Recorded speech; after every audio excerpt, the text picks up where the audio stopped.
Right, welcome back to Wine Mastery. We are going to taste one of John's favouriteest, if that is our word, favouriteest? It can be today. It can be today. Yeah. Favouriteest grapes, Tempranillo. Is that how you spell it? Pronounce it? That is spot on. It's not, is it? Tempranillo. Yeah. Tempranillo. Tempranillo. Okay. Yeah. Yep, so we're going to taste one of those.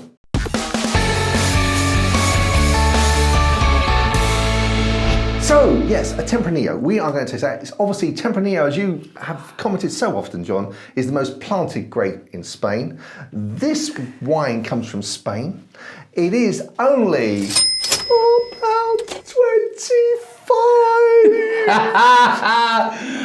I cannot tell you how happy he is every time we have a wine. On the entry level at these prices, this is the excitement I get to see. So it's called this is the bottle, a nice drop of Tempranillo. I guess immediately you've seen the price, John. You thought, I'm not going to expect much from this. Yes, that is exactly what I'm thinking. But I try to stay kind of open-minded on this because we have. Before I've been shown that actually you can get some really good wines at that level. I'm trying to stay open-minded, but what I'm also remembering with this is this Tempranillo is my favourite wine, my favourite grape, so it's... You'll be very critical. I think I am. I'm coming into this open-minded. Yeah, that's all I'm going to say. Until I've tasted it. When someone's sort of dabbling with your favourite thing, then you do naturally. One tends to be more critical of it. Yeah, it's almost like when you see you got the original movie, then someone makes a remake, and without even knowing it, you're ready to poke holes in it. You're ready to think it's not going to be as good as it. It's not. So I'm trying not to do that. But let's see. Let's see. Well, let's have a look at the colour first. Let's go for it, John. So on the colour. There's a little tint of purple there, would you say? I can see a little hint of purple there, yeah. I am liking that. Yeah. Again, it's got this really appealing look about it. So this is 22, isn't it? 1922. That would be some... 1922. I like how you nearly went there. It's naturally 1922. 2022. So a very young wine. It is a very young wine, and there seems to be, when I'm swilling that, these small bubbles. Oh yeah, bubbles. Yeah, I mean, whether that's from the youth or and you can get that, I guess, from just the air coming out of it. Of course you can. I mean, the Albariño, almost has that nearly every single time, or certain Albariños, I should say. And I guess also, if it'd been in oak, and oak allows the sort of the angel's angel share. The angel share, yeah. So that sort of gets rid of the. Maybe. Let's have a go on the nose and see where we are with this one. Okay. I'm ready to be very critical. Oh yeah. I am, but I don't want to be. It's very light on the nose. Yeah.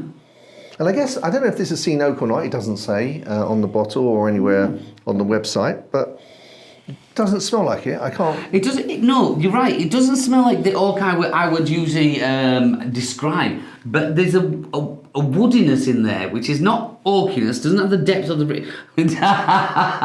okay. It doesn't have the depth of the richness that I would describe as oakiness, but there's something woody.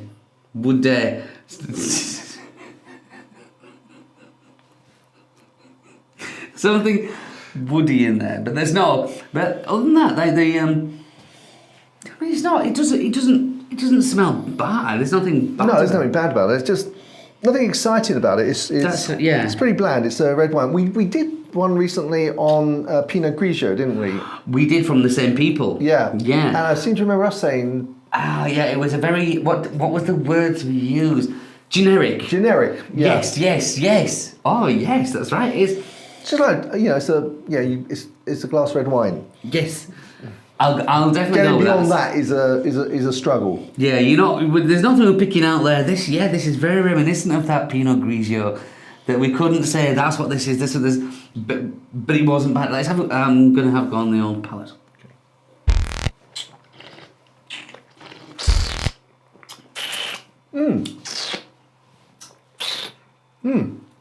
Like the Pinot Grigio we tasted from this label, the taste is much better than the smell. Yes, there's more about it. Still doesn't delve into any massive style. No. But it's quite fruity. It's soft. quite often when you get cheap wine, lower price wine, it is can be sort of a little bit tannic or acidic and a little bit rough to, you feel like it's burning the enamel off your teeth. Yeah, and a lot of people describe it as almost vinegary. Do you know? Yeah. And I know that, and that's what you're describing. And that's how people would describe it. It's soft. Again, yeah, it is soft. The tannins are nice in there. Yeah. But there's no massive flavour. There's nothing that's saying you're going into down that lane or that lane or anything. It is. There's a wine flavour while it's in your mouth. As soon as you've swallowed it, it's evaporated. It's gone. But again, is this one 13%?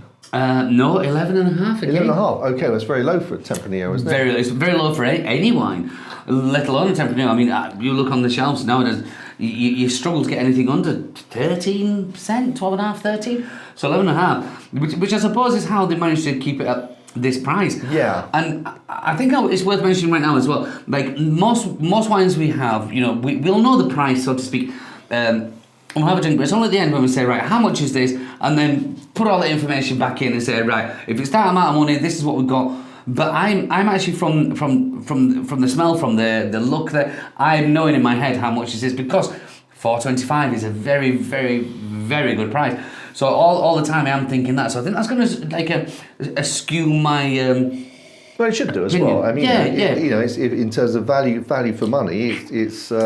I guess sorry, go on. No, I was going to say, I remembered when we had the Pinot Grigio, because I'm like, the flashbacks in a good way. The Pinot, what we said, it was a table wine. Yeah. But what we said was it's a very, very good table wine. And that's reminiscent again of this one. Yeah, absolutely it is. Yeah.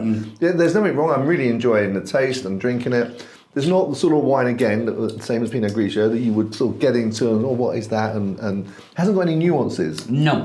It's just a red wine that you could enjoy talking to your friends, having a chat, not really concentrating on the wine, but enjoying it as you're chatting, or indeed having something to eat. It's a table wine. And in that respect, I think that this works very, very, very well. And this is coming from, as I said at the beginning of the video, that I love Tempranillo, and I was ready to pick holes in this.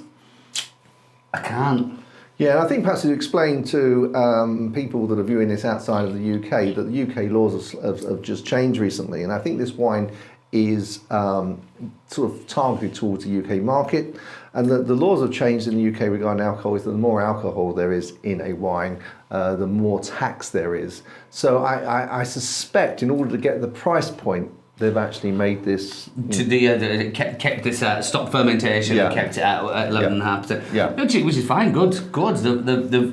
They've done it again. Is what I'd say. Well, again, it's one of the advantages of this is if you're having it for lunch, for example, it's not too heavy. You're going to be able to have a glass of this with something to eat, and it's not going to sort of affect you. No, send you on the top. No. Good. So. A very nice wine. So let's move on to pairing. Pairing. Again, so this is not going to want anything that's going to be too over the top flavour-wise, because that's going to take it up. But we do need to bring those tannins back a little bit. Not that they're massive at all.